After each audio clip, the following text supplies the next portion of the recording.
네, 안녕하세요. 한의사 이경입니다. 자, 저번 시간에는요, 단순하게 살이 쪄서 오셨을 때 이제 초보, 비만의 초보라고 할 수 있죠.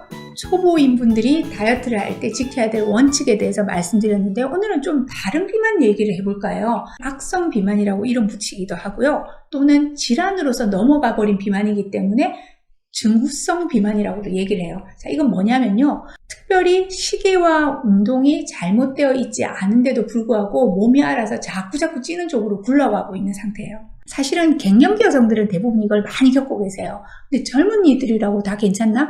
아니에요. 20대, 30대에도 불구하고 비만의 역사가 겹치기 시작하면, 장구해지기 시작하면 이게 나타날 수 있습니다. 오늘 비만 환자들 얘기 한번 해볼게요. 최근 들어서 이게 좀 이상하네 하고 느껴지는 것들이 한 두 가지가 있어요. 첫 번째는 나이, 저한테 비만 치료를 받으러 오시는 분들의 나이대가 달라지기 시작했어요.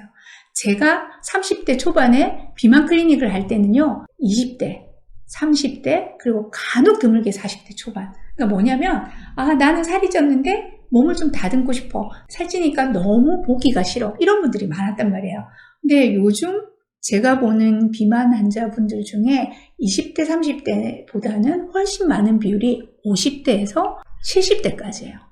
근데 여러분 생각하시기에는 이런 생각 하실 수 있어요.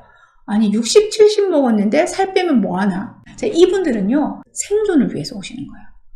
이미 체중이 너무 많이 늘어서 온몸이 쑤시고 아프고 장에 문제가 생기고 고혈압, 당뇨, 다른 질환들이 줄을 서 있다는 거죠. 이렇게 연령이 계속 늘어나고 있다는 건요. 한번 뒤집어서 얘기해 볼까요? 지금 20대, 30대 분 비만을 겪고 있으시다는 분들은 앞으로 내가 20년, 30년, 40년을 이 상태로 계속 반복할 확률이 굉장히 높아지고 있다는 뜻이기도 합니다. 여러분들은 이제 입문하신 거잖아요. 그러면 여기에서 잘 잡지 못하면 악성 비만의 쳇바퀴를 돌리고 있다는 거죠. 자, 두 번째 특징은 어떤 게 있냐면요. 살이 안 빠진다는 거예요. 치료자 입장에서도 굉장히 골치 아파요. 여러분들은 2번, 3번, 4번 반복하고 오시지만 저도 치료를 해보면 예전에는 조금만 건드려주거나 약을 조금만 써주거나 대사를 올려주거나 시기를 조절해주면 금방금방 잘 빠졌어요. 근데 요즘 오시는 이 반복된 악성 비만 환자분들은요. 정말 노력을 열심히 해야지 움직이기 시작하고요. 또 다시 요요를 겪을 확률도 굉장히 높다는 거죠. 자, 이건 왜 왔을까요? 바로 오늘의 주제인 제3의 포인트. 내 몸에 비만을 일으키는 또 다른 어떤 원인이 제3의 원인 때문인데요. 이것은 바로 독소입니다. 자, 무슨 얘기냐면요.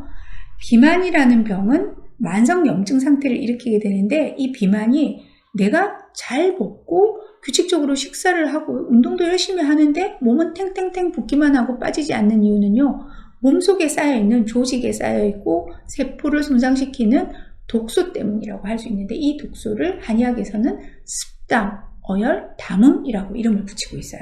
습담증이란 말을 모르더라도 담 결렸네? 이런 얘기는 한 번씩들 다 해보셨을 거예요.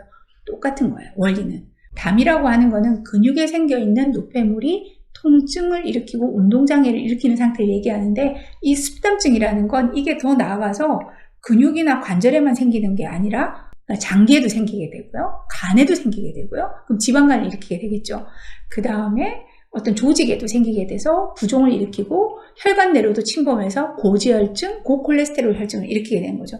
이게 다 뭉쳐져서 생기는 증후군을 습담증이라고 하게 됩니다. 자, 이 습담증 환자들은요. 다양한 증상들을 가지고요. 어제 오신 습담증 환자분은요. 저한테 보여준 양방 약재만 해도 한 뭉텅이에요. 고혈압 때문에 내과에서 혈압 강화제를 받아오셨고요. 이분이 또 가지고 있는 증상 하나가 통증이에요. 관절이 붓고 아픈데 정형외과를 계속 다니셨는데도 안 나았어요. 너무 안 나으니 류마티즘 약으로 보고 또 류마티즘 약을 받아오셨어요. 자, 여기에다가 여기저기 아프고 이런 증상들이 개선이 안 되고 우울증까지 오게 되니까 정신과에서 우울증 약까지 그리고 수면장애 약까지를 다 받아오신 분이에요.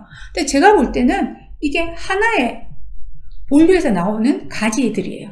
이걸 같이 치료해줘야 되는데 여러분들이 어떤 경우를 많이 겪으시냐면 여기 닥터 쇼핑을 하거나 병원을 쭉 다들고 약에 지쳐서 또 이 약독에 의해서 몸의 독소는 더 쌓이게 돼서 오시는 경우들이 있다는 거죠.